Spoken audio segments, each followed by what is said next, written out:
Hi guys and welcome back to my channel. So இந்த video நான் எதை பற்றி ஷேர் பண்ண போகிறேன்னு பார்த்தீங்கன்னா என்னோட யூடியூப் சேனல்லையே ஒரு வீடியோ வந்து நல்ல ரீச் கொடுத்துச்சு அப்படின்னா இந்த ஸ்கின் லைட்டோட வீடியோ தான். ஸோ நிறைய பேர் வந்து கமெண்ட்ஸ் பண்ணியிருந்தாங்க. இன்ன நாள் வரைக்கும் எனக்கு கமெண்ட் வந்துகிட்டே இருக்குது, இது யூஸ் பண்ணலாமா, இது இப்படி யூஸ் பண்ணணும், இது யூஸ் பண்ணால் அப்படி ஆகிடுமா இப்படி ஆகிடுமான்னு. ஸோ அதுக்காக ஒரு சின்ன கிளாரிஃபிகேஷன் வீடியோ தான் இது. ஓகே, ஸ்கின் லைட் அப்படின்றது என்னன்னு பார்த்தீங்கன்னா ஒரு ஸ்கின்னை லைட்டன் பண்ணக்கூடிய ஒரு க்ரீம் தான் அது. ஸோ இது மாதிரி ஸ்கின் ஷைனு, மெல்லாக்கர், மெலாமெடோ சம்திங் ஏதோ அந்த மாதிரி நிறைய வந்து மார்க்கெட்டில் வந்து இருக்குது creams for your skin brightening. But அதோட க்ரீம் ரேட் எல்லாம் பார்த்தீங்கன்னா ரொம்ப ரொம்ப கம்மி, ஒரு 150-200 அவ்வளோதான் இருக்கும். க்ரீம் நான் யூஸ் பண்ணியிருக்கேனான்னு கேட்டிங்கன்னா நான் ட்ரை பண்ணியிருக்கேன். என்னோட ஃபேஸில் கிடையாது, என்னோட இந்த எல்போஸ் கிட்ட, என்னோட முட்டிக்கிட்ட, கால் முட்டிக்கிட்ட இந்த மாதிரிலாம் நான் அப்படி யூஸ் பண்ணியிருக்கேன். பட் என்னோட ஃபேஸ்க்கு வந்து டைரெக்டாக நான் யூஸ் பண்ணது கிடையாது. ஏன்னு பார்த்தீங்கன்னா அது ரொம்ப சேஃபான ஒன்றா எனக்கு தோணல. அண்ட் அதோட ரிவ்யூஸ் நிறைய பேருக்கு யூடியூப்ல எடுத்து பார்த்தீங்கனாலே தெரியும், அதை பற்றி நிறைய பேர் நெகட்டிவாக சொல்லியிருந்திருப்பாங்க. பட் இந்த வீடியோவில் நான் ஒரு சிலது பாசிட்டிவாகவும் சொல்ல போகிறேன். ஓகே, இப்போ இந்த க்ரீம் பற்றி சொல்கிறேன். ஸோ இந்த க்ரீமில்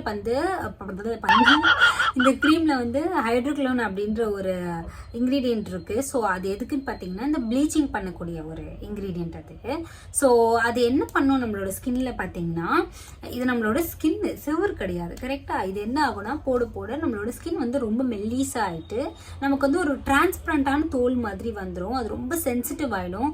ஈவன் உங்களுக்கு லைட்டுக்கு முன்னாடி கூட உட்கார முடியாது, அந்தளவு சென்சிட்டிவ் ஆகிடும். அண்ட் தென் நீங்கள் வெளியெல்லாம் வந்து நீங்கள் போகிறீங்க அப்படின்னா கண்டிப்பாக சன்ஸ்க்ரீன் போட்டுட்டோம், அப்படி இல்லைன்னா ஸ்கார்ஃப் கட்டிட்டு தான் போகிற மாதிரி இருக்கும். டைரெக்டாக வெயிலில் போயிட்டீங்க அப்படின்னா நீங்கள் வந்து பிங்க் கலர்லாம் மாறிடுவீங்க. ஸோ அது வந்து பார்க்கவே ரொம்ப ரொம்ப கேவலமாக இருக்கும். அப்படி இருக்க மாதிரி இருக்கும், சாரி, பட் அப்படி தான் இருக்கும் பார்க்குறதுக்கு. ஸோ அதெல்லாம் வந்து ஒரு கரெக்டான விதத்தில் யூஸ் பண்ணிங்கன்னா பெட்டராக இருக்கும். வீக்லி ஒன்ஸ் போடுறீங்க, இல்லை வந்து ஒரு என்ன சொல்கிறது மந்த்லி த்ரைஸ் போடுறீங்க, அந்த மாதிரினா கொஞ்சம் பேலன்ஸ்டாக இருக்கும். பட் அப்படியே டெய்லி நைட் எடுத்து அப்பிட்டே இருக்கும் போது அந்த டைமுக்கு நீங்கள் உண்மையாகவே வெள்ளையாயிடுவீங்க, ஸ்கின்னு சூப்பராக இருக்கும். பட் அது கொஞ்ச நாள் போக போக உங்களுக்கு வந்து நீங்கள் சீக்கிரமாக ஏஜிங் ஆன மாதிரி தெரியும். ஸ்கின் பிங்க் கலரில் ஆகிடும், ஈவன் ரெட்டாக கூட மாறிடும். உங்களால் ஒரு சின்ன அலர்ஜி கூட தாங்க முடியாது. அலர்ஜி மீன்ஸ் சும்மா ஒரு அரிக்கிறது கூட நீங்கள் சொரிஞ்சிங்கன்னா உங்களுக்கு ரத்தம் கூட வரும். ஸோ அது மாதிரி மெலாஸ்மா இந்த மாதிரி எல்லாமே ஃபார்ம் ஆகிடும். ஸோ உங்களோட ஸ்கின்னை வந்து திரும்ப எடுத்துகிட்டு வர்றது ரொம்ப ரொம்ப கஷ்டம். இருக்கிறத விட ஸ்கின் ரொம்ப மோசமாக ஆகிடும் நீங்கள் வந்து கரெக்டான விதத்தில் யூஸ் பண்ணல அப்படின்னா. ஸோ இன்கேஸ் நீங்கள் கரெக்டான விதத்தில் யூஸ் பண்ணிருக்கீங்க அப்படின்னா கண்டிப்பாக அது ஒரு ஹெல்த்தியாக இருக்கும். ஆக்சுவலி அது பார்த்தீங்கன்னா ஸ்கின்னை நல்லா ஷைன் பண்ணக்கூடிய ஒரு க்ரீம் தான்.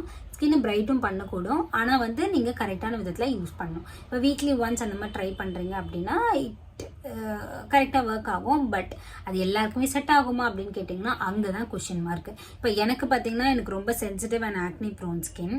சென்சிட்டிவாக இருக்கிறதுனால தான் எனக்கு திடீர்னு ஆக்னிஸ்லாம் வந்துகிட்டே இருக்கு இல்லையா. ஸோ இப்போ என்ன மாதிரி ஆளுங்கெலாம் போட்டோம் அப்படின்னா இருக்கிறதும் பிச்சுட்டு போய்டும். இங்கே ரொம்ப மெச்சூர்டாக இருக்குது ஸ்கின், ரொம்ப அப்படி தடி மாடு மாதிரி திக்காக இருக்குது அப்படின்னா அந்த மாதிரி ஆளுங்க வந்து போட்டால் கொஞ்சம் மென்மையாக கொஞ்சம் மாறும் தான். பட் இதை நான் சொல்கிறேன்னா இது யூஸ் பண்ணாதீங்க. இது வந்து எனக்கு தெரிஞ்ச ஒரு சிலவங்க யூஸ் பண்ணுறாங்க. பட் அவங்களுக்கு கொஞ்சம் ஹெல்த்தியாக தான் இருக்குது. நான் ரொம்ப வருஷமாக பார்த்துட்டு இருக்கேன், அதெல்லாம் கொஞ்சம் ஹெல்த்தியாக தான் இருக்குது. பட் வந்து நீங்கள் கரெக்டாக மெயின்டைன் பண்ணணும், அதுதான் விஷயம். டைரெக்டாக வெயிலெல்லாம் போகக்கூடாது. ஸோ பட் மொத்தத்தில் இது பண்ணலாமா, யூஸ் பண்ணலாமா வேணாமா அப்படின்னு என்ன பர்சனலாக கேட்டிங்கன்னா பண்ண வேணான்னு தான் நான் சொல்லுவேன். பிகாஸ் அதில் வந்து பாசிட்டிவும் இருக்குது, நெகட்டிவும் இருக்குது. ஸோ நெகட்டிவ் கொஞ்சம் ஜாஸ்தியாக இருக்கிறது அப்படின்றதுனால அது கொஞ்சம் பயம்தான். இது ரொம்ப நாளாக சொல்லணும்னு நினச்சிட்டே இருந்தேன் ஒரு வீடியோ எடுத்து. பட் இப்போ டைம் கிடச்சிச்சு, நான் சொல்லியிருக்கேன். ஸோ வந்து கண்டிப்பாக இது யூஸ்ஃபுல்லாக இருந்திருக்கும் அப்படின்னு நான் நினைக்கிறேன். Okay, bye by.